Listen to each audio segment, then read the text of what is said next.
Assalamualaikum warahmatullahi wabarakatuh. Masih bersama saya Suwandi di channel Dunia Ikan Gabus. Pada kesempatan hari ini masih menjawab pertanyaan-pertanyaan seputar masalah ikan gabus yang sudah chat di 081 665 8779 ya. Sudah chat di 081 665 8779. Ya, hari ini saya ingin menjawab pertanyaan kemarin ya yang ada di kolom komentar ya. Yang menanyakan tentang kok nggak pernah upload hasil panenan mitra pembesaran Pak ya di YouTube, nggak pernah ditayangkan. Dan itu sudah pernah saya jawab di video-video yang lalu ya. Alasannya kenapa gitu. Tapi saya akan jawab lagi ya saat ini. Kenapa kok kita tidak pernah menayangkan panenan dari mitra pembesaran itu di YouTube ya. Sebelumnya saya selalu upload ya, bahkan di medsos, di Facebook ada nebar bibit saya upload, ada orang panen saya upload ya. Sering sekali ya saya unggah di medsos ya. Beberapa tahun yang lalu, udah cukup lama ya. Tapi mengingat dampak dari saya mengunggah video-video penebaran benih ataupun orang panen itu tidak positif buat kami ya, terutama buat perusahaan kami ini, makanya tidak kita upload saat ini ya. Tidak positifnya bagaimana? Semua data konsumen ya yang melakukan pembesaran itu diketahui orang banyak. Ya, semua data konsumen mitra dari sini diketahui orang banyak, si A si B pembesaran di sana, ini pembesaran di sana, pembesaran di sana, itu mau panen di sana gitu. Nah, yang terjadi adalah pada saat kita mau panen ikan gabus itu banyak ikannya yang tidak ada lagi. Ya, walaupun itu memang hak pemilikan untuk menjualnya. Ya, pasti dijual ke orang lain karena dengan iming-iming harga yang lebih tinggi. Dan mereka sebetulnya bukan pengepul ikan gabus juga yang beli, aji mumpung pas kebetulan butuh ya. Pas kebetulan butuh, pas kebetulan ada pesanan, pas kebetulan mereka membutuhkan ikan gabus dalam jumlah tertentu. Akhirnya apa? Selisih harga yang biasanya kita beli 50.000, dia bilang udahlah beli 60, mereka sikat gitu saja. Ya, padahal yang merawat kami sejak dari bibit tebar, bulan konsultasi, ada masalah kita yang jawab, ada masalah yang kita yang ngatasi, permasalahan kemudian kita yang memberikan solusi. Pada saat panen, kita datang, ikannya sudah tidak ada. Padahal tujuan kemitraan pembesaran ini kan saya selaku pemilik usaha, kemudian dengan di bawah bendera CV Minaja Lestari ini kan kita membutuhkan bahan baku untuk pengolahan. Ya, jadi tidak berdampak positif informasi ini kita buka ke publik. Ya rahasia perusahaan lah ya. Jadi kalau memang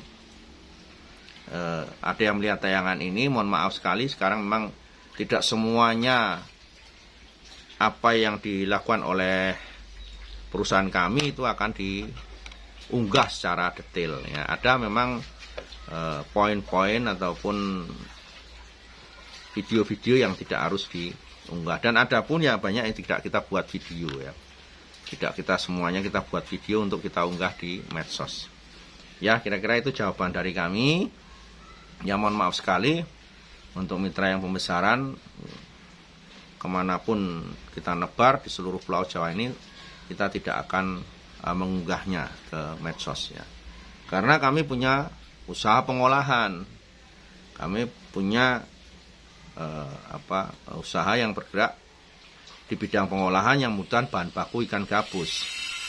Sudah 16 tahun saya membina kemitraan ini dengan harapan begitu kami terjun di sektor pengolahan kita tidak akan kesulitan bahan baku.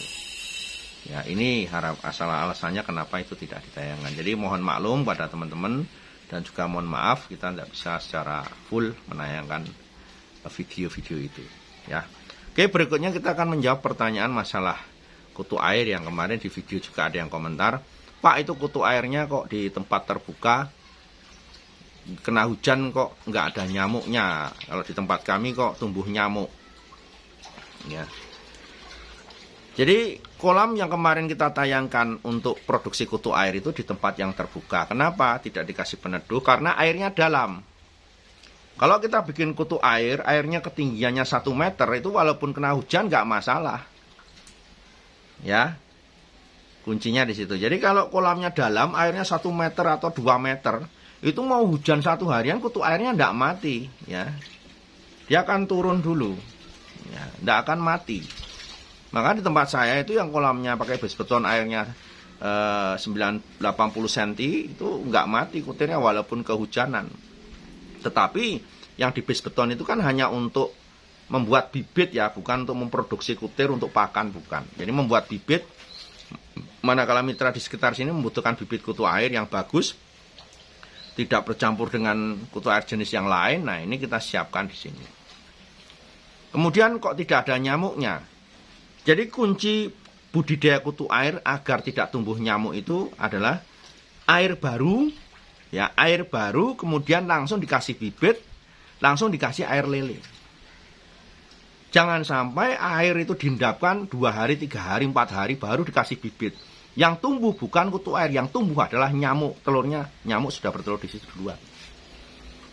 Dan kalau kutu air itu sudah berkembang cukup banyak, gitu, nyamuk tidak mau bertelur di situ.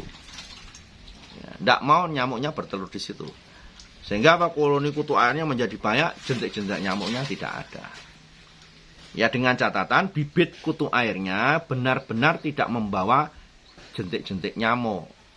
Kalau kita beli bibit kutu air di luaran sana, di toko-toko ikan, ya, itu kadang kalau kita nggak teliti, dia membawa jentik-jentik nyamuk yang masih kecil-kecil. Kita tebar di kolam, jentik-jentik nyamuknya berkembang, mengundang nyamuk yang lain untuk bertelur di situ, ya sudah. Begitu jentik-jentik nyamuk itu tumbuh, menghabiskan kutu airnya habis, yang ada tinggal jentik-jentik nyamuknya. Ya. Jadi untuk memproduksi kutu air itu segera saja, ya, buat kutu air itu menjadi boom banyak, jentik-jentik nyamuknya nggak ada. Ya. Dan jangan, ingat, sudah sampaikan di awal tadi, jangan mengendapkan air. Wah, mau bikin kutu air diendapkan 1 minggu. Yang tumbuh begitu dikasih bibit kutu air, bukan kutu airnya berkembang, ya, yang nyamuk di situ sudah menetas duluan, menghabiskan bibit kutu air yang kita masukkan. Ya, jadi kita harus jeli terus mengamati proses kutu air ini bertumbuh di situ. Ya, jadi ini pengalaman Pak Suwandi, ya. Jadi kalau mau bikin kutu air di tempat yang terbuka, ya silakan saja, ya. Tapi khusus untuk mitra pembenihan dari sini, usahakan sesuai dengan standar saja. Buat kolam kutu airnya tetap dikasih peneduh, ya, menggunakan plastik UV juga tidak apa-apa. Tapi kalau mau sekedar coba-coba bikin kutu air, bukan untuk di mitra pembenihan, silakan aja. Tidak kasih peneduh tidak apa-apa, yang penting airnya dalam 1 meter ke atas, 1 meter, 1,5 meter. Nah, itu kutirnya tetap banyak di situ. Ya, walaupun mau hujan deras pun kutirnya nggak akan mati. Ya. Jadi bicara masalah kutir, saya ulas kembali kepada mitra pembesaran, silahkan, ini pokok sekali dan penting sekali, ya. Jadi siapkan betul lumbung pangan untuk larva ikan gabus yang akan diternakkan, yang akan dibesarkan. Dan yang menjadi kehidupan larva ini mencapai 99%, ini adalah kutu air ini yang menjadi makanan pokoknya. Ya. Tidak usah pakai cara-cara sendiri, tidak usah pakai ide-ide sendiri. Ya, Pak Suwandi sudah pernah melewati jalur ini cukup lama, dan sampai hari ini di sektor pembenihan cukup baik. Ya. Nggak usah pakai cara-cara yang lain untuk membuat kutu air. Khususnya untuk mitra, kalau yang lain-lain monggo, yang bukan bermitra silahkan. Banyak tutorial cara membuat kutu air, bisa dicoba semuanya, mana yang paling bagus, ya. Jadi kalau Pak Suwandi mencobanya dari dulu pakai air lele, dimana dulu pakai kotoran puyuh juga, tapi saya bandingkan dengan air lele, hasilnya tetap bagus menggunakan air lele, hasil kutu airnya juga. Ya, dan untuk yang mitra pembibitan yang sudah bergabung di sini, ingat 15 hari pertama itu adalah full Anda membuat kutu air untuk makanan larva. Minggu berikutnya ketiga itu menggunakan pelet PF 500, minggu keempat menggunakan pelet PF 800, dan minggu-minggu seterusnya sampai panen usia 2 bulan menggunakan PF 1000, ya.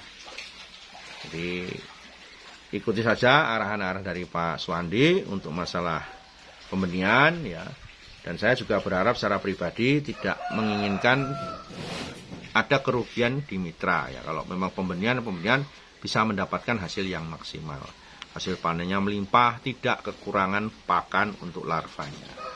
Oke, tetap ikuti terus channel Dunia Ikan Gabus, jangan kemana-mana. Saya masih akan berbagi, menjawab pertanyaan-pertanyaan masalah seputar dunia ikan gabus. Sukses untuk teman-teman semuanya. Assalamualaikum warahmatullahi wabarakatuh.